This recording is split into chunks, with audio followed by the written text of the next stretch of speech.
السلام عليكم ورحمة الله وبركاته.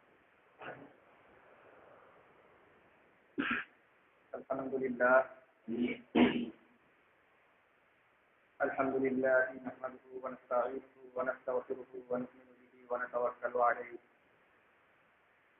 ونعوذ بالله من شرور أنفسنا ومن سيئات أعمالنا.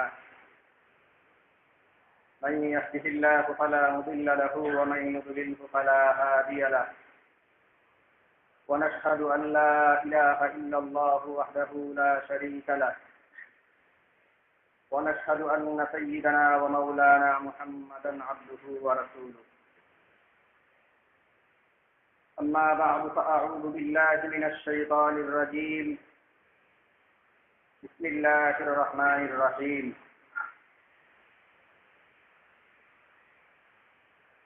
وجاهدوا في الله حق جهاده. وقال الله سبحانه وتعالى: إنما المؤمنون الذين آمنوا بالله ورسوله ثم لم يرتابوا وجاهدوا بأموالهم وأنفسهم في سبيل الله أولئك هم الصادقون. وقال رسول الله صلى الله عليه وسلم: الجهاد باق مذ بعثني الله إلى أن يقاتل آخر أمتي المسيح الدجال أو كما قال النبي صلى الله عليه وسلم. মহান আল্লাহ পাক রব্বুল আলামিনের দরবারে অসংখ্য শুকরিয়া জ্ঞাপন করছি, তিনি আমাদেরকে মাগরিবের নামাজ জামাতের সহিত আদায় করার পর দিনের গুরুত্বপূর্ণ কিছু কথা শোনার জন্য মসজিদের মধ্যে বসার তৌফিক দান করেছেন। আলহামদুলিল্লাহ। তো আমরা যে কিছু কথা বলবো মোটামুটি ঘরোয়া পরিবেশেই বলবো আর কি, অনেকটা রাগ না করে এই কথাগুলি বলবো। এই কথাগুলো এমনিতে একটু বলে স্পর্শটা কাতর, কি বলে সেন্সিটিভ নাকি? হ্যাঁ, স্পর্শকাতর। ওই স্পর্শকাতর কথা ওসব যদি একদম ইত্যাদি পর্যায়ের ছোট জামাতের কেউ থাকে তাহলে ওরা চলে গেলে ভালো। আর যদি কারো মনোযোগ মাঝখানে বিঘ্ন ঘটে এই আশঙ্কা থাকে তাহলে এরাও না থাকলেই ভালো, কারণ পুরা কথাটা না শুনলে এটা একটা সমস্যাকর পরিস্থিতি তৈরি হয়ে যায়। তো আমরা যে কথা বলবো এটাকে আমরা বলতে পারি সমালোচনার মজলিস, আর একটু ভালো শব্দে ব্যক্ত করতে চাইলে আত্মসমালোচনার মজলিস, আর যদি সুন্দর শব্দই কেউ প্রয়োগ করতে চান তাহলে মজলিসুল মুহাসাবা বলতে পারে। তো আমরা দিবাজা শুরুতেই মুকাদ্দিমাতান যা বলা হলো এর মধ্যে আয়াত তেলাওয়াত করা হয়েছে এবং হাদিসও পাঠ করা হয়েছে। তো যদি কেউ খেয়াল করে থাকেন আর কি করা হয়েছে, খেয়াল করতেন আপনারা কেউ যদি খেয়াল করে থাকেন তাহলে আপনারা হয়তো একটা ধারণা নিয়ে বসে আছেন যে আমরা কি বিষয়ে কথা বলবো। সেই ধারণাটাকে আমরা ভেঙে দিয়ে, সেই ধারণা ঘুরিয়ে দিয়ে আমরা সরাসরি স্পষ্টতই বলে দিচ্ছি যে আমরা দাওয়াত এবং তাবলীগ তার আহমিয়ত সম্পর্কে কথা বলবো। তো জাহের আর বাতিনের মধ্যে বাধ্যত একটু তাআরুফ মনে হচ্ছে নাকি? হ্যাঁ, একটু তাআরুফ মনে হচ্ছে আর কি, যে কি ব্যাপার, পড়া হলো কি আর বলা হচ্ছে কি। তো এই কারণেই আমরা যা কিছু বলবো, আমরা আয়াত যা তেলাওয়াত করা হয়েছে এবং হাদিসও পাঠ করা হয়েছে, আশা করি এইসবের অর্থ আলাদা ঘটা করে করার দরকার নেই। আল্লাহর রাস্তায় জিহাদ এই সংক্রান্ত আয়াত এবং হাদিসের মধ্যে বলা হয়েছে যে একবারে আমার আসার পর থেকে যে জিহাদ শুরু হয়েছে, একবারে আমার উম্মতের শেষ ব্যক্তি দাজ্জালকে হত্যা করার আগ পর্যন্ত সেই জিহাদ বলবৎ থাকবে। এই মোটামুটি অর্থ ছিল আর কি হাদিসের আয়াতের। তো আমরা এটাই বলবো যে আমরা এই জিহাদ যেটা, এই কথাটা বলার ভিন্ন কারণ আছে। কারণ হলো এই পর্যন্ত আমাদের বিভিন্ন পরিস্থিতির সম্মুখীন হতে হয়েছে বিভিন্ন সময়ে, এই সংক্রান্ত বেশ কিছু কথা বলতে হয়েছে আর কি। এবং দ্বীনের ব্যাপারে যারা কাজ করেন বিভিন্ন মজলিসে বিভিন্ন সেক্টরে আপনারা কাজ করবেন, কারণ আপনারা দ্বীনের যেহেতু এই মাহৌলে এসেছেন এক পর্যায়ে আপনাদেরকে আশা করি আমাদের কেউ এই ধরনের হবে না যে দিনের পত্রিকা পড়ে এখান থেকে দিন অর্জন করে এরপরে দিন থেকে বিচ্যুত হয়ে যাব, এমন কিছু না। তো আমরা দিনের বিভিন্ন সেক্টরে সবার কাজ করতে হবে আর কি।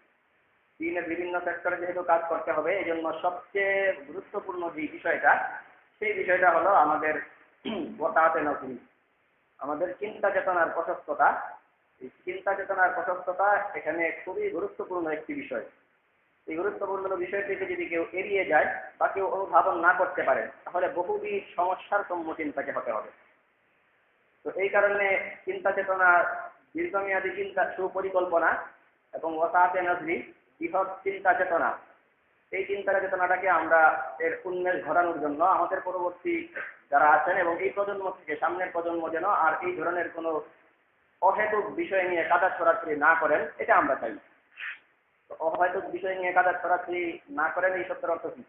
তার মানে অহেতুক বিষয় নিয়ে এখন কাদা ছড়াছড়ি হচ্ছে নাকি? এই তো অনেকটা আমরা বলি না যে পুরো একবারে দুনিয়ার শুরু থেকে চলে আসছে হক বাতিলের সংঘাত।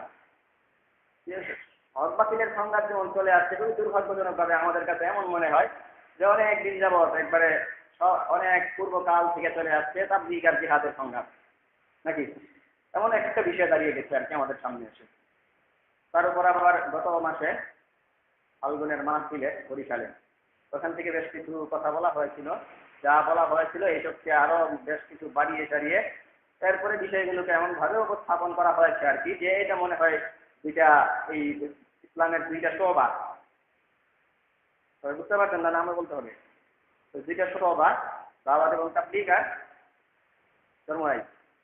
তো দুইটা এই শোভার মধ্যে মনে হয় বিরোধ আছে, এই ধরনের একটা পরিস্থিতি তৈরি করা হয়েছে আর কি। তা আমরা চাই আমাদের যে পরবর্তী যারা, এরা উন্নত চিন্তা চেতনা লালন করুক এবং এরা যেন কোনো ধরনের এই ধরনের স্বাভাবিক কাদা ছড়াছড়ি এইসবের সম্মুখীন না হয়। তো তাবলীগ,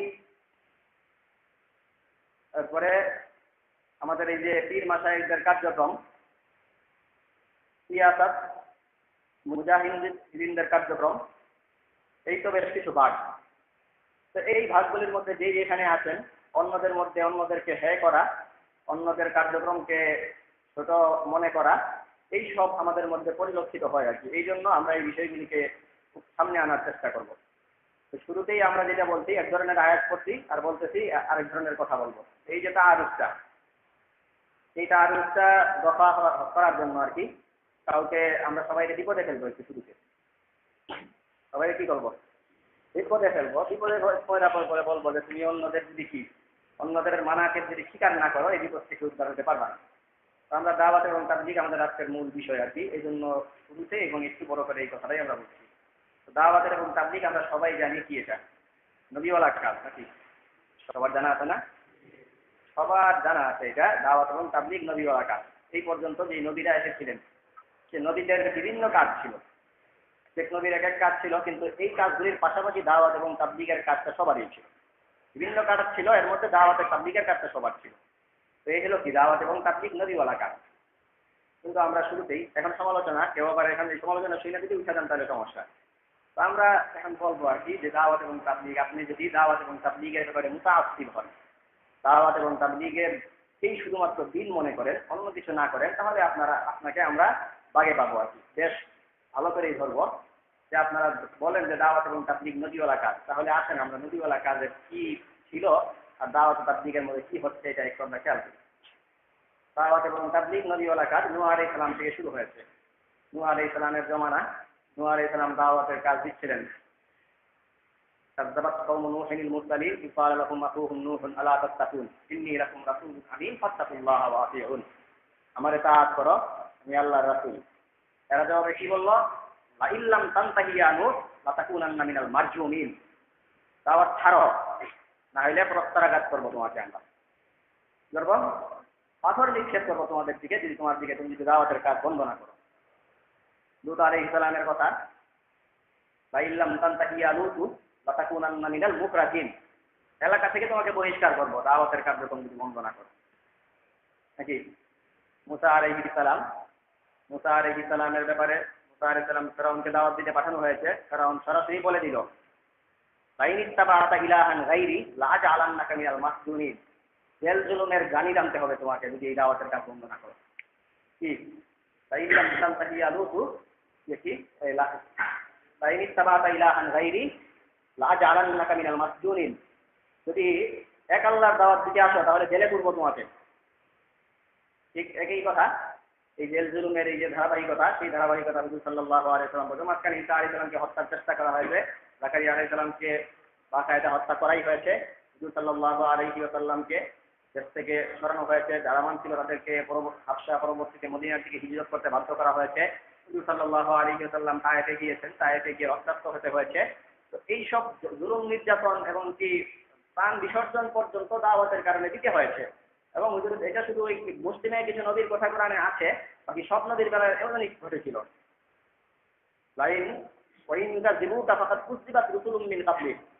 আপনাকে যদি এরা কি করে তাকজিব করে, তাহলে এটা আপনি এত বেশি বিচলিত হওয়ার কিছু নাই। ইতিপূর্বে যারা ছিল সবাইকে একই আচরণ করা হয়েছে, এদেরকে দাওয়াত দিতে দেওয়া হয়নি, এদের উপর জুলুম নির্যাতন এসেছে, এদের জেল জুলুম এদেরকে পুড়তে হয়, জেল জুলুমে পুরা হয়েছে এদেরকে, এবং এদেরকে এরা শুধু মানেনি এটাই না, এরা মিথ্যুক এই কথা পর্যন্ত বলা হয়। আমরা যদি দাওয়াত এবং তাবলীগের এখানে একটু মুহাসাবা করি আর কি, আমরা যে কয়টা কথা বললাম, দাওয়াত, জীবন শায়েখদের খানকা, সিয়াসাত, আর হলো কি মুজাহিদিনদের কার্যক্রম, এই সবের মধ্যে সবচেয়ে আসানির সাথে আমরা দেখবো দাওয়াতের তাবলীগের কার্যক্রম নাকি। সেখানেই জেল জুলুমের প্রশ্ন আছে, এখানে জেল থেকে বাইর করার সময় কেমনি গায়ে ঝামেলা করতে যান, দাওয়াতের তাবলীগে লাগিয়ে যান, তাই নিতে নাকি। এটা করা হয়েছে যেই কাজের জন্য নবীরা জেল জুলুমে পড়ছেন, এখনকার রাষ্ট্রপ্রধানরা সেই কাজে আমাদের কি করে উৎসাহ দেয় যে সব বাদ দিয়ে এটা করে। তার মানে খুব স্বাভাবিক কথা, এটা নবীওয়ালা কাজ না নাকি। সমালোচনার ধারাটা বুঝে আসছে? হ্যাঁ, কি কেউ এই যে এখন যদি ইচ্ছা দেন তাইলে সমস্যা, বুঝছেন? সমালোচনার এই ধারাটা পর্যন্ত বুঝছেন তো? হ্যাঁ, এটা কি না এখন পর্যন্ত আমরা বলতেছি আর কি, এটা কি নবীওয়ালা কাজ কিনা আমরা পরে শেষ পর্যন্ত সমাধান করবো। এখন আপনারা এই যে রাখেন যে এটা কিনা নবীওয়ালা কাজ না নাকি। ঠিক তদ্রুপ আপনারা খানকায় যান, খানকালারা কি করে, ওই হিসাবে যার ভালো লাগে তার কাছে মুরিদ হয়, বায়াত হয়। কারো যদি একাধিক পীর ভালো লাগে তার হাতে বায়াত হয়। বায়াত হয় কিসের উপরে? সবক টবক দেন, কি করুন, কি জিকির টিকির করুন, এইসব নাকি। তো আপনারা কোরআন হাদিস দেখলে দেখবেন যে কখনো কি হয় না, বায়াত হচ্ছে একজনের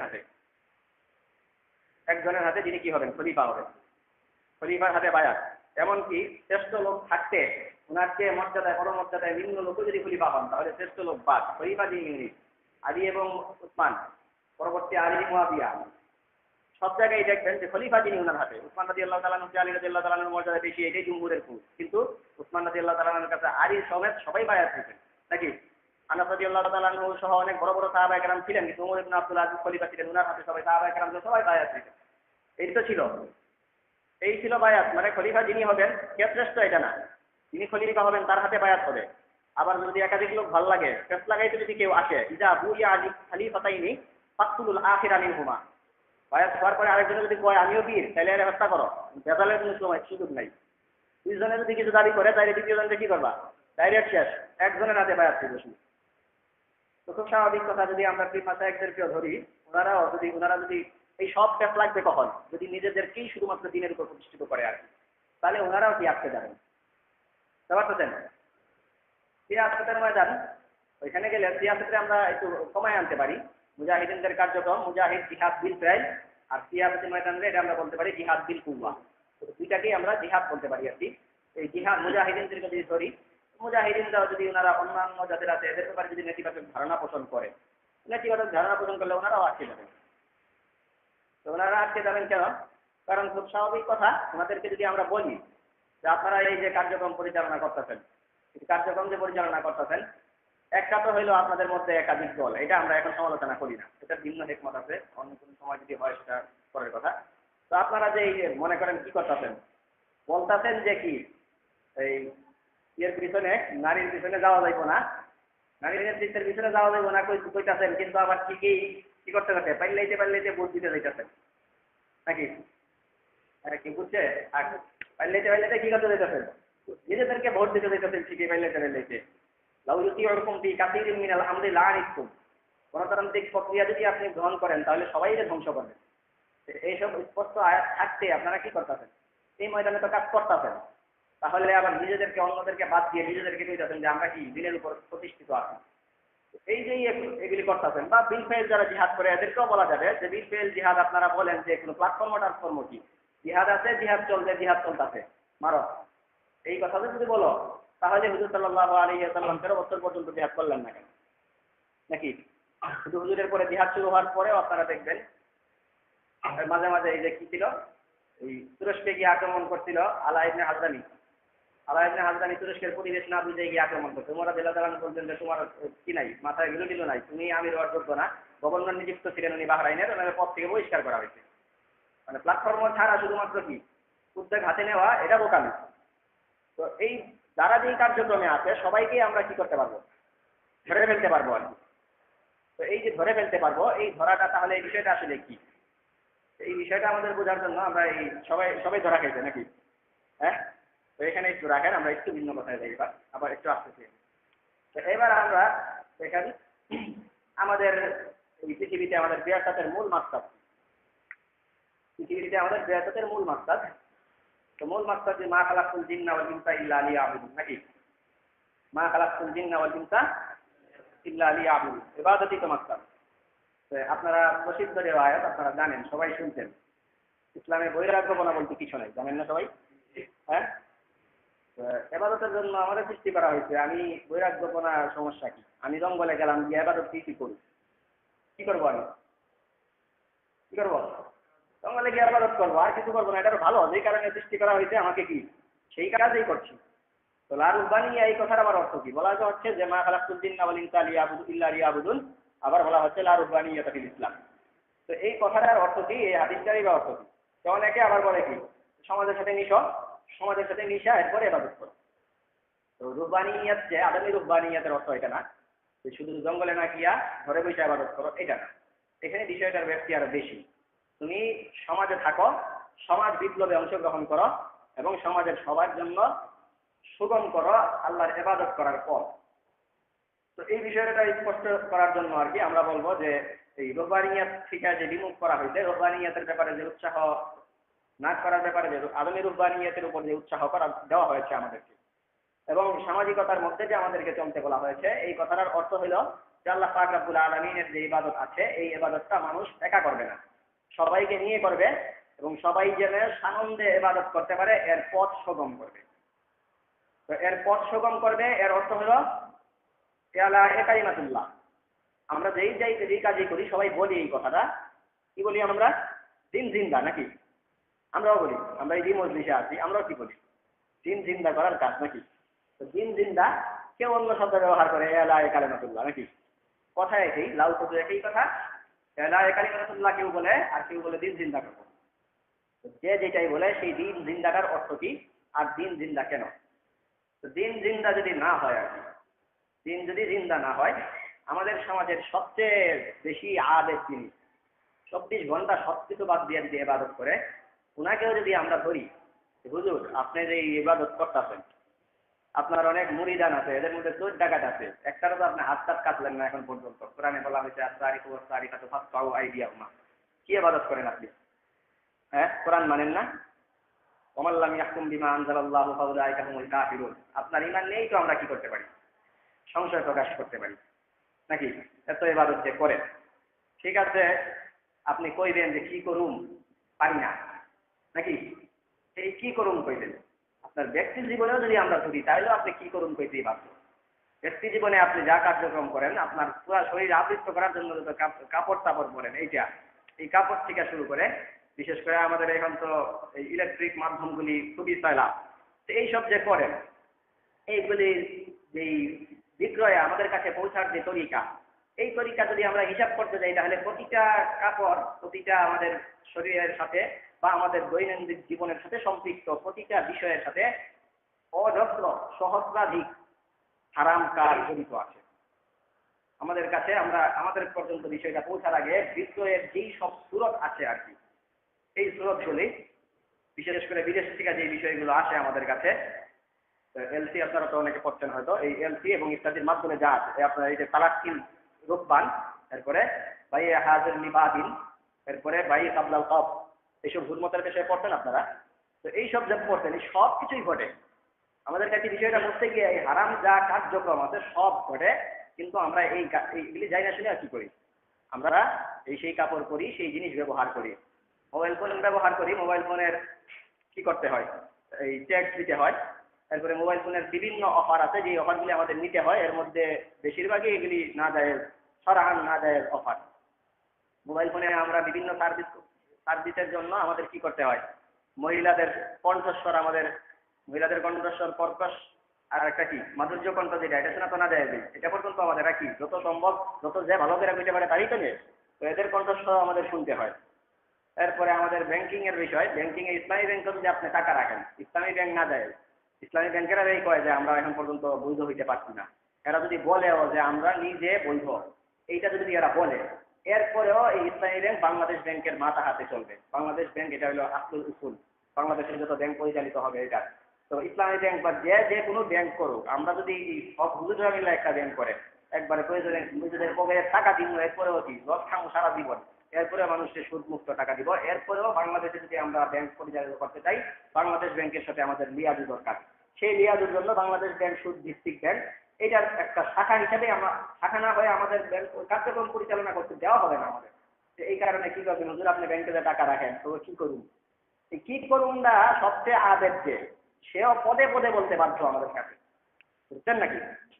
যে সবচেয়ে বেশি ইবাদত করে সেও পদে পদে বলতে বাধ্য যে ভাই কি করুন। এর অর্থ হলো ইসলামী হুকুমত যদি না থাকে, দিন যদি জিন্দা না থাকে, তাহলে আমাদের সবচেয়ে ভালো লোকটা হলো মন্দের ভালো, বুঝছেন? আর ইসলামী হুকুমত থাকার পরে, ইমান আনার পরে যেই লোকটা সবচেয়ে খারাপ, সেই লোকটা হলো কি ভালোর মধ্যে খারাপ। ইসলামী হুকুমত থাকার পরে যেই লোকটা সবচেয়ে খারাপ, সে হলো ভালোর মধ্যে খারাপ। আর ইসলামী হুকুমত ছাড়া যেই লোকটা সবচেয়ে বেশি বুজুর্গ, এই লোকটা হলো মন্দের মধ্যে ভালো, বুঝছেন? এই হলো ইসলামী হুকুমতের অর্থ। তো আমাদেরকে যে কাজটা করতে হবে সেটা হলো ইসলামী হুকুমত কায়েম করতে হবে। এইটা হলো আমাদের কি একমাত্র মাত্রা। এই কারণেই আল্লাহ পাক রব্বুল আলামিন সব জায়গায় এটাই বলছেন আমাদেরকে, আকিমুদ্দিন ইনিল হুকমু ইল্লা লিল্লাহ আলা লাহুল খালকু ওয়াল আমর ওয়াল্লাযী আরসালা রাসূলাহু বিল হুদা ওয়া দীনিল হাক্কি লিইয়ুযহিরাহু আলা দ্বীনি কুল্লি। আদেশ আর সৃষ্টি যার, আদেশ তার, দিন কায়েম করো তার জন্যই দিন। ইন্নাল আরদা লিল্লাহ, এই জমিন যা আছে সব আল্লাহর জন্য। আল্লাহ রাসূলও পাঠাইছেন এই কারণেই, লিইয়ুযহিরাহু আলা দ্বীনি কুল্লি, সকল দিনের উপরে যেন এই দিনকে উনি বিজয়ী করতে পারেন। আর এই রাসূল না, সব রাসূল এই কারণেই পাঠাইছেন, লাকাদ আরসালনা রাসূলানা বিল বাইয়িনাত ওয়া আনজালনা মাআহুল কিতাবা ওয়াল মিজান লিয়াকুমান নাসু বিল কিসত, মানুষের মধ্যে যেন ইনসাফ প্রতিষ্ঠা করা যায়, ন্যায় আর নিষ্ঠা প্রতিষ্ঠা করতে পারেন। আর এটার লাগে যদি দরকার হয় আনজালনাল হাদিদা, সাথে ডান্ডাও দিন, বুঝছেন নাকি? তো এইটা হইলো কুকুর দ্বারা, এই কুকুরের লাগে মুগুল লাগবে আর কি। তো এইটা হলো আমাদের মাকসাদ। এটা মাকসাদ কেন? কারণ এই দিন যদি জিন্দা না হয়, কেউ যদি দিন মানতে চায় মানতে পারবে না, বুঝছেন? এই কারণে দিন জিন্দা হইলো আমাদের আসলুল উসুল। তো দিন জিন্দা হওয়াটা আসলুল উসুল। এই দিন যদি জিন্দা না হয়, তাহলে আমরা যে যাই করি, তাবলিগওয়ালাদেরকে যদি বলি আপনার তো গুমরাহির উপরে আছেন, তাবলিগওয়ালা করতে পারবে না, খানকাওয়ালাকে ধরলে খানকাওয়ালা করতে পারবে না, মুজাহিদও করতে পারবো না, সিয়াসি রাজনীতিবিদও করতে পারবো না। এই জন্য সবার জন্য, যেটা সবাই নিজের গা বাঁচানোর জন্য সবার জন্য আবশ্যক হলে কি করা, দিন জিন্দার পথে মেহনত করা। তো সেই দিন জিন্দার পথে মেহনত যেটা, সেই দিন জিন্দা, এবার আমরা এই যে প্রশ্নগুলির উত্তর শুনবো আর কি। তো দিন জিন্দার যে প্রতি যে মেহনত করা, সেই দিন জিন্দা করতে কেমনে কি করতে হয়েছে, নবী দিন জিন্দা করতেন সাহাবায়ে কেরামকে নিয়ে। একটা পর্যায় পর্যন্ত নবী দাওয়াত দিতেন, সাহাবায়ে কেরাম দাওয়াত দিতেন। আর একটা হুজুর দাওয়াত তো দিলাম কিন্তু মাইরা দিছে, মন চাই কিন্তু ধরতাম, কিন্তু আপনি তো এখন অনুমতি দিতেছেন না। কখন ধরুন? মাতা নাসরুল্লাহ, আল্লাহর সাহায্য কখন আসবে, কখন ইজাজত আসবে জিহাদের। এটা সাহাবায়ে কেরামের কার্যক্রম ছিল, নবীর কার্যক্রম এটা কার্য বিবরণীটা এরকম ছিল। এইটা যে কার্য বিবরণী ছিল, এই কার্য বিবরণীটা আস্তে আস্তে এক পর্যায়ে দিন জিন্দা হয়েছে। নবী পৃথিবী থেকে গেছেন, যাওয়ার পরে নবীর যে কার্যক্রম রেখা দেওয়া হয়েছে, পৃথিবীর অবকাঠামো এমন শান্তপূর্ণভাবে রেখা গেছিলেন যে পরবর্তীতে সাহাবায়ে কেরাম যারা আছেন, ওনারা অনায়াসে এই দিন ইসলামকে ছড়াইতে পারতেন, ন্যায় নিষ্ঠা আর ইনসাফ মানুষের মধ্যে প্রতিষ্ঠা করতে পারতেন। তো এখানে হয়েছিল কি, একটা ব্যক্তি না, মানে একটাই দল, এরাই দাওয়াত দিতে, এরাই আবার যখন নির্যাতিত হয়েছে তখন বলছে যে এই মিষ্টি কথায় তো চিরা দিচ্ছে না, দাওয়াতে কাজ হইতেছে না, এখন আমাদের কি করতে হবে, অ্যাগ্রেসিভ মোড ধারণ করতে হবে আমাদের। যারা দাওয়াত দিছিল এরাই কি করছে, এরাই পরবর্তীতে এই বহিঃপ্রকাশটা ঘটাইছে যে দাওয়াতের কাজ হচ্ছে না দাওয়াতে। এরা দেখা গেছে আমাদের দাওয়াতের কাজ, আমরা সত্যকে প্রকাশ করতে চাইতেছি, সত্য বিষয়টা মানুষের মধ্যে আমরা এটা ইজহার করতে চাইতেছি, কিন্তু এরা আমাদের এটা মানতেছে না, আমাদের কার্যক্রম পর্যন্ত বাধা দিতেছে। কার্যক্রমও বাধা দিতেছে যেহেতু, সুতরাং কুকুর স্বভাবের যারা এদের জন্য মুগুর দরকার। তো আমরা এখন কি করব, এই পর্যায়েটা আমরা কেমনে পড়বো বিষয়টা বুঝছেন? একটা যারা দাওয়াতের কাজ করছিল এরাই পরক্ষণে এসে কি বলছে যে আমাদের আরো অন্য পরবর্তী মাথায় যাওয়া দরকার। কিন্তু এইটা ছিল কখন? নবীর জমানায়, সাহাবায়ে কেরামের জমানায়। আল্লাহ পাক রব্বুল আলামিন হুজুরে বইলা দিতেন, ওয়াসবির লিহুকমি রাব্বিকা ফাইন্নাকা বিআয়ুনিনা। আপনি ধৈর্য ধরুন, ধৈর্যের পরে যদি আপনার কাছে নতুন আদেশ আছে সেটাও আপনি পালন করুন, ঘাবড়াবেন না, কারণ আমি দেখতেছি আপনার কাজ, আমি আপনাকে পরিচালিত করব। কিন্তু আস্তে আস্তে মুসলমানদের মধ্যে ইনহিতাত আসছে। এই ইনহিতাত আসার কারণে আস্তে আস্তে মুসলমানরা নিজেরাও অবক্ষয়ের শিকার।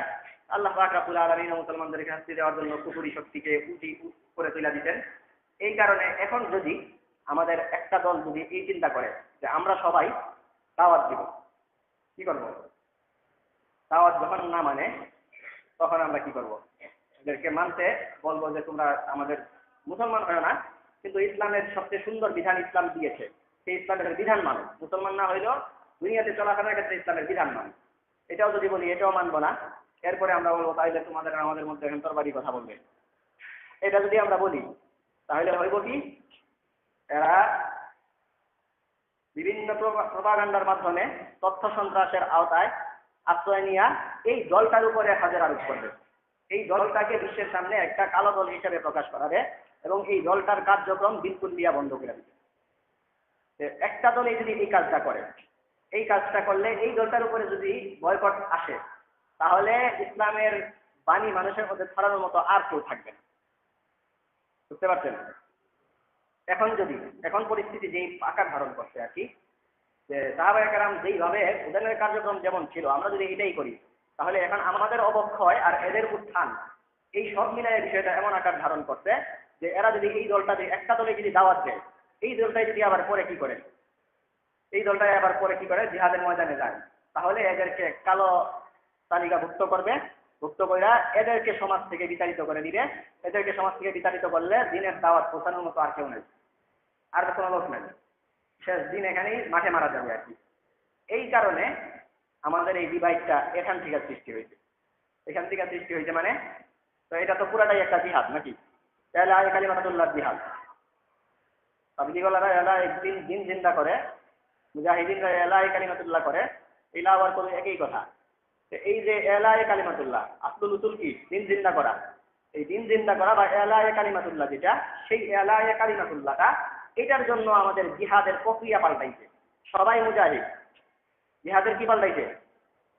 জিহাদের প্রক্রিয়া পাল্টাইছে। মানে জিহাদের প্রক্রিয়া পাল্টাইছে মানে কি? ওমাই ইউআল্লিহিম ইয়াউমা ইযিন দুবুরাহু ইল্লা মুতাহাররিফান লিকিতালিন আও মুতাহাইয়িজান ইলা ফিআতিন। যুদ্ধের ময়দান থেকে পালানো যাবে না। এলা কালিমাতুল্লাহর একটা জিহাদের ময়দান এটা। মুসলমানরা সবাই মিলে কি করবে? এলা কালিমাতুল্লাহর জন্য জিহাদ করবে। কিন্তু এলা কালিমাতুল্লাহর জন্য যে জিহাদ করবে, পরিস্থিতি এমন আকার ধারণ করছে যে এলা কালিমাতুল্লাহর জন্য এখন যদি সবাই জিহাদ করে, বিল ফেল যদি জিহাদ করে, সবাই বিল ফেল জিহাদ করলে সবাই মাঠে মারা যাবে। এই জন্য কি হয়েছে? একটু পিছাইছে, যুদ্ধের ময়দান থেকে পালাইছে না। এটার অনুমতি আছে। ইল্লা মুতাহাররিফান লিকিতালিন আও মুতাহাইয়িজান ইলা ফিআতিন, পিছনের দলের সাথে যোগ দিতে অথবা রণকৌশল পাল্টাইতে। বুঝতেছেন? রণকৌশল পাল্টানো বা পিছনের দলের সাথে যোগ দেওয়া। এই কারণে এরা এদের কার্যক্রম পাল্টাইছে। কার্যক্রম পাল্টায় কি কইছে যে দেখো তোমরা এক কাজ করো, জিহাদের ময়দানে তো আমরা সবাই আছি, জিহাদের ময়দানে লোক সংকট হয়েছে, এখন জিহাদের ময়দানে লোক কম হয়ে গেছে। এই যে এলা কালিমাতুল্লাহ জিহাদ যেটা, এই এলা কালিমাতুল্লাহ জিহাদ এই পর্যায়ে সামনে বাড়ানো একটু মুশকিল। তোমরা একটা কাজ করো, তোমরা একটু আইসি পিছনে যাও, গিয়া বাড়িতে গিয়ে আরো লোক নিয়ে যাও। কি লাগছে? আরো লোক নিয়ে আসো, দাওয়াত দেওয়া শুরু করো। একটা দল কি বলছে? তোমরা যাও গা, গিয়া দাওয়াতের কার্যক্রম শুরু করো। দাওয়াতের কার্যক্রম শুরু করো মানে লোক সংগ্রহ করো। তারপরে 3 মাস আগে বলা হলো আপনারা ক্যাম্পে যান, আপনারা বাড়ি যায় না, ক্যাম্পে যান। এই তাবলীগওয়ালারা দাওয়াত দিয়া লোক সংগ্রহ করে আপনাদের কাছে পাঠাইবো, আপনারা এরা এসে নিন দিয়ে তাজকিয়া করাইবেন। বুঝতে পারেন? একটা দলরে কইল যে রণকৌশল পাল্টাইতে হইব, রণকৌশল পাল্টাইতে হইব, আপনারা যান কি করেন, বাড়ির যান গিয়ে লোক সংগ্রহ করেন, আরো মুজাহিদ লাগবে। আর আরেক দলরে কইল আপনারা মুজাহিদরা আইলে এদেরকে কি করেন, ট্রেনিং দিয়েন। আপনারা যান কই, ক্যাম্পে, বাড়িতে না, খানকায় বসেন। আর আমরা কিছু লোক আছি এখানে পাহাড়ের চিপাচাপায় আছি, আমরা দেখতে এই দিকের পরিস্থিতি কি হয়। বিষয় বুঝছেন? একটাই ময়দান, একটাই মাকসাদ, একটাই দল। কি ময়দানও একটা, মাকসাদও একটা, দলও একটা। রণকৌশল পাল্টাইয়া তিন দিকে কি করা হয়েছে, তিনটা ছোট দল পাঠানো হয়েছে। তিন দিকে তিনটা ছোট দল পাঠানো হয়েছে। এখন মনে করেন একদল দাওয়াতে, একদলরে পাঠাইছে আমিরুল খলিফাতুল মুসলিমিন, একদলরে পাঠাইলেন। একদলরে পাঠাইলেন, উনি গিয়া কি করতেন, এরা কইছে যে যাও জিহাদ করতে যাও। জিহাদ করতে গিয়া কি করতে গিয়া কইছে যে তোমরা ধর্ম মানো, ইসলাম মানো, ইসলাম সবচেয়ে সুন্দর ধর্ম, ইসলামের সৌন্দর্য প্রকাশ করা হয়েছে। এরা গেছে কই, জিহাদ করতে গেছে না? জিহাদ করতে গিয়া দাওয়াত দিছে। জিহাদের প্রথম পদক্ষেপ কি করা, দাওয়াত দেওয়া নাকি? জিহাদ করতে গিয়া দাওয়াত দিছে। এখন জিহাদ করতে গিয়া যে দাওয়াত দিছে, এই জিহাদ করতে গিয়া যদি দাওয়াত দেয়, এই দাওয়াত মাইনা লাইছে এরা। মানার কারণে আর কি করা লাগতেছে না, সশস্ত্র জিহাদ লাগতেছে না, দাওয়াত মাইনা লাইছে। এই যে দলটা জিহাদ করতে গেল, দাওয়াত দিয়া এদেরকে আইনা লাইলো, এই দলটা মুজাহিদ না? হ্যাঁ, এই দলটা কি মুজাহিদ? দাওয়াতের তাবলীগে যারা কাজ করে এরা মুজাহিদ না? জিহাদের আয়াত নিয়ে দাওয়াতের তাবলীগের কি টানাটানি করে না? যদি জিহাদের তাবলীগ হেরা, এটা ঠিক যে হেরা বুঝে কিনা আল্লাহ জানে, এরা যে মুজাহিদের জানে কিনা এরা পরের কথা, কিন্তু এরা কি, এরা অবশ্যই মুজাহিদ। তাবলীগও একই জিনিস, চরমুনায় একই জিনিস, মুজাহিদ সিয়াসি একই জিনিস, সবাই মুজাহিদ, সবাই জিহাদ করতেছে। একদল হইলো কি লোক জিহাদের লাগি লোক সংগ্রহ করতেছে, আরেকদল জিহাদের ট্রেনিং দিতেছে, আরেকদল বিলফেল জিহাদ করতেছে। বুঝছেন? এখন তাবলীগওয়ালারা যদি কম দেখি আপনারা নবীওয়ালা কাজ করেন, নবী তো জেলে গেছে, আপনারা জান না কিনলিয়া, তাবলীগওয়ালারা স্বাভাবিকভাবে বইলা দিব কই যে আমরা জেলে যাই না, এই যে আমাদের সিয়াসি রাজনীতিবিদরা কত দলে হেরাই তো আমরা, কি হেরাই তো আমরা। তাবলীগওয়ালারা নিজেদের গা বাঁচাইতে হইলেই কি করতে হবে, অন্যান্য দলের প্রতি সুধারণা পোষণ করতে হবে। মুজাহিদরা যদি কোন আপনারা যে এরকম ফালাফালি করেন, দাওয়াত দিচ্ছেন কয়জনকে, এরা তো দাওয়াতের লাগি তো তাবলীগওয়ালারা রাখতেই, আমরা একটা দল আছে, এরা নিজেদের গা বাঁচাইতে হইলে কি বলতে হবে, তাবলীগের কাছে ধরা। ঠিক তদ্রুপ খানকাওয়ালাদেরকে বললেন যে আপনারা কি খানকার মধ্যে আছেন, আপনারা তো দেখি কি মানুষের কাছেই যান না, আইলে খালি ওয়াজ করেন, মানুষের কাছে মানুষের কাছে গিয়ে গিয়ে দাওয়াত দিতে, জিহাদ করতে, এইসব করতে কই। এরা বলবেন যে আমাদের লোক আছে, তোমরা দেখো না। বুঝছেন? পুরাটা একটা ময়দান, একটা ময়দানের বিভিন্ন ভাগ। কেউ যদি কারোর উপরে বিপরে বিদ্বেষ পোষণ করতে চায়, নিজেই বিপদে পড়বে। বুঝছেন নাকি? কেউ কারো বিষয়ে যদি বিদ্বেষ পোষণ করতে চায়, নিজেই বিপদে পড়বে। আমর বিল মারুফ নাহি আনিল মুনকার আমাদের অনেক বড় একটা উপাত্ত নাকি? আমর বিল মারুফ নাহি আনিল মুনকার, শরহে জানি ঊর্ধ্ব যারা আছেন, আপনারা আমর বিল মারুফ আমরের আলোচনা করতেই আপনারা আল আমরুল ইস্তিআলা, আমর কিসের জন্য আছে? আল আমরুল ইস্তিআলা। ফেরাউন হইল রাজা, মুসা আলাইহিস সালাম রে আল্লাহ পাঠাইয়া কইছে না যে আমর বিল মারুফ করো, কইছে এত কি এই ব্যক্তি হইল পুরা নিজের কি দাবি করে, গড দাবি করে, আনা রাব্বুকুমুল আলা, এর কাছে তুমি আমর বিল মারুফ করবা, এটা তো বলবো না। কুলা লাহু কাউলাল লাইয়িনা, কি করো, হ্যাঁ নরম কথা কও, কুলা লাহু কাউলাল লাইয়িনা। আবার পাঠাইতেন যে যাও তোমার বাইরে লয়ে যাও, গিয়ে আবার কয়ো না যে আমর বিল মারুফ করতে যায় না, আমর বিল মারুফ এখানে হবে না, আমাদের জন্য ইস্তেআলা লাগে। আমর বিল মারুফ করতে হইলে ক্ষমতা লাগে, আমর করতে হয় আদেশ, নিচু পর্যায়ের লোকদেরকে। আগে তুমি রাষ্ট্র ক্ষমতা দখল করবা, এরপরে প্রজাদেরকে আমর করবা। দাওয়াত দিবার আজাদেরকে আর কইবা আমর বিল মারুফ করতো, তোমার যে উঁচু পর্যায়ে হেরারে এটা আমর পায় নাকি? হেরারে কি করবা তুমি? কুলা লাহু কাউলাল লাইয়িনা হইতে পারে। আমর বিল মারুফ যদি তোমাদের খুসুসিয়াত হয়, তাহলে আমর বিল মারুফ আদেশ করার জন্যই তোমাদের ক্ষমতা দরকার। বুঝছেন? কারণ উঁচু পর্যায়ের লোকেরা রে, হাই প্রোফাইলের লোক যারা বিত্তশালী, এদের কাছে গিয়ে তুমি আমর বিল মারুফ করতে পারবা না, কুলা লাহু কাউলাল লাইয়িনা, এই এটার উপর আমল করতে পারো সর্বোচ্চ। গিয়া কইতে পারবা না যে আমার কথা মানো, গিয়া কি কইতে হইব যে আরসিল মানা বানি ইসরাইল, আমার দলের লোকের খাইরা হয়ে যায় ঠিক, এটা কইতে পারো। এরাতে গিয়ে কইতে পারবা না যে আমার কথা মাইনা নেই। আগে তোমার কি লাগবে, যদি ক্ষমতা থাকে হাতে, তাহলেই আমর বিল মারুফ, কুনতুম খায়রা উম্মাতিন উখরিজাত লিন-নাস তা'মুরুনা বিল মারুফ, তোমরা খায়রা উম্মত এই কারণে যে তোমরা কি করো, আমর বিল মারুফ করো। আমর বিল মারুফ করো এর অর্থ হইল আগে তোমরা রাষ্ট্র ক্ষমতা দখল করো, এরপরে আমর বিল মারুফ করো। নাইলে আমার বিল মারুফই হইব না। এটা মিষ্টি কথা। এই মিষ্টি কথার জন্য তোমরা কি না খায়রে উম্মত না? তোমরা খায়রে উম্মত কিসের জন্য? আমর বিল মারুফ করতে পারবে তোমরা আমর বিল মারুফ করবে এই জন্য। ওয়াদাল্লাহুল্লাযীনা আমানু মিনকুম ওয়া আমিলুস সালিহাত লা ইয়াস্তাখলিফান্নাকুম ফিল আরদ। তোমাদেরকে খেলাফতের আসনে সমাসীন করবেন আল্লাহ। ইয়াবুদুনানি লা ইউশরিকুনা বি শাইআ। ঠিকঠাক মতো আল্লাহর ইবাদত করবে, তাহলে তোমাদেরকে কি খেলাফতের আসনে সমাসীন করবেন, এরপরে তোমরা আমর বিল মারুফ করবে। বুঝতে পারছেন? আমরা পেছু লাগাইছিলাম পেছ তুলতে, হ্যাঁ? এখন এর মানে কি কেউ স্বয়ং সম্পূর্ণ না, আমরা সবাই মিলা আমি তাবলিগি, আমি চরমোনাই, আমি কি ইয়াসি। বুঝতে পারছেন? এটা শুধুমাত্র একটা রণকৌশল। কারণ যদি আমি তিনটা একসাথে করি তাহলে কি করবে? আমার যদি আটকায় এলায়, আমার আটকায় এলালে দিন কি হইব? দিনের কাজ বাধাগ্রস্ত হবে। বলছি না দিনের কাজ আল্লাহ তাআলা নিবেন, কিন্তু ওসিলা তো লাগবে। কিন্তু এই জন্য এই ওসিলাটা যেন ঠিকঠাক থাকে, এই কারণে আমাদের বিভিন্ন ধরনের যারা একদল আছে যারা কি করবে, এরা সিয়াসিদেরকে বন্দি করবে। বন্দি করে এরা কইব কি যে আপনি তাবলীগ করতে পারেন না। এটা যখন কইব তখন আমাদের আদর্শিক বিজয়। এটা কি আমরা রণকৌশলে আমরা সফল। আমরা তিনটা দিক বাইর করছি, একদিকে না একদিকে তুমি ধরা খাই ভাই। ঠিক আছে, আমাদের একটারে না বন্দি করলা, আর একটারে কি করলা, একরার করলা নাকি? যদি একই কাজ যদি সবাই মিল্লা করতে শুরু করি, ধরলে সবাই একসাথেই ধরবো, তখন কি হইব? তখন সবাই শেষ। এই কারণে কৌশলে এমন ভাবে বিস্তৃত করা হয়েছে, যদি সিয়াসিরা ধরবা ধরে কইবা কি, আমদারে ধরে আসিবা, আমদারে কইবা যে কি আমাদের এই ধরবা, আবার আমাদের এই প্রশংসা করবা। বুঝতে পারছেন? এইটা কৌশলের একটা ভিন্নতা। এই কৌশলের এই কারণে আমরা আর কি যারা এটা খুব একটা খারাপ একটা আকার ধারণ করছে আর কি, যারা একটু বাইরের সাথে মাখামাখি যাদের আছে এরা দেখবেন অনেক কথা বলতে হয়েছে আমাদের এই সব বিষয়ে। যে এরা জিহাদের আয়াত নিয়ে যায়, আবার এরা কি করে, এরা এটা করে যে এরা জিহাদের আয়াত নেয় দিল্লিগা নাকি? তারপরে এই দলের সমালোচনা করে। এই যে সমালোচনা, এটা সমালোচনা করা মানে নিজেই বিপদে পড়া। নিজেরা যদি ঠিক রাখতে চান তাহলে সেই নিজের অন্যদের ব্যাপারে দিনের যে সুবাদ নিয়ে যারা কাজ করছেন সবার ব্যাপারে আমাদের কি করতে হবে? ধারণা, স্বচ্ছ ধারণা রাখতে হবে আমাদের।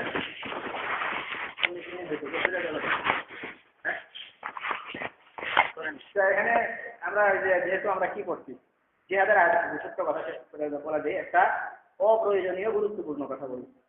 কি অপ্রয়োজনীয় গুরুত্বপূর্ণ কথা? অপ্রয়োজনীয় গুরুত্বপূর্ণ কথা হইল যে এটা যে এরপরে বিল ফেল, যেহেতু আমাদের এই যে কি জিহাদ ফি সাবিলিল্লাহ এইসব নিয়ে কি হয়, মানে এগুলির মিজান নিয়ে কথা হয় আর কি।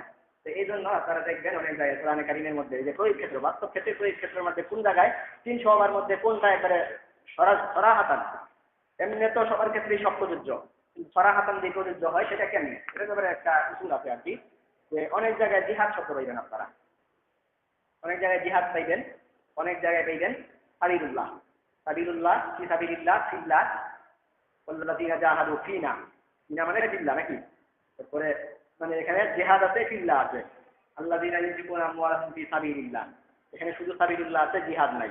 আরেক জায়গায় দেখবেন যে সুম্মা লাম ইয়ারতাবু ওয়া জাহাদু বিআমওয়ালিহিম ওয়া আনফুসিহিম ফি সাবিলিল্লাহ, জিহাদও আছে, ফি সাবিলিল্লাহ আছে, বিভিন্ন প্রয়োগ ক্ষেত্র আছে। তো এই সব ক্ষেত্রে যেখানে জিহাদও আছে, সাবিলুল্লাহও আছে, এইখানে জিহাদ বিল ফেল মুরাদ।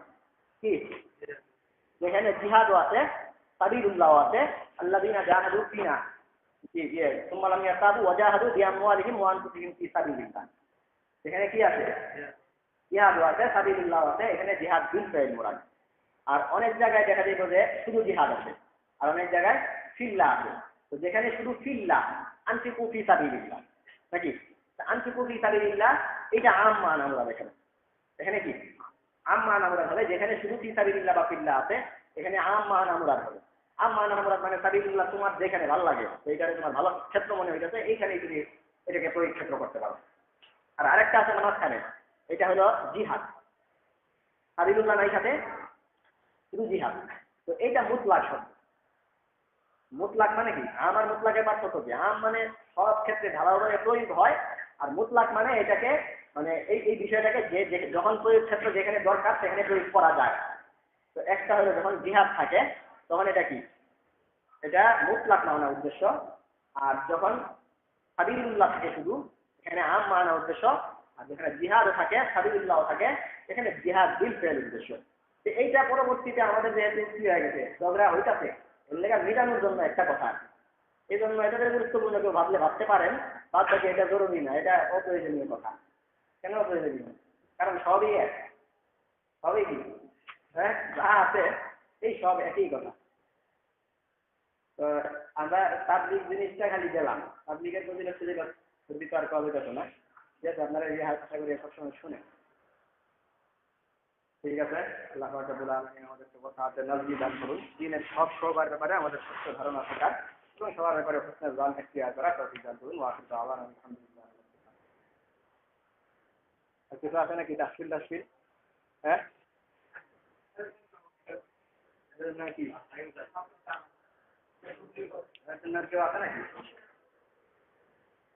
হ্যাঁ, ওজন্য ওরা যারা আগামীকাল তাবলিগ না, তো তাশকিলের লাগি ভালো মুশাক্কিল আছেন, এটা সব মোল্লার এখান তো চিনি খাওয়ান না। হ্যাঁ,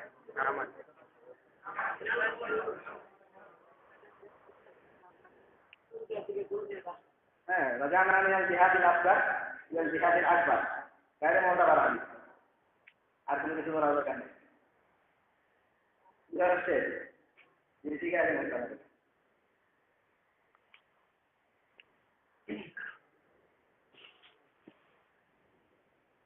ঠিক আছে, আস্তাগফিরুল্লাহ আল্লাহ রাসূলুল্লাহ আস্তাগফিরুল্লাহ।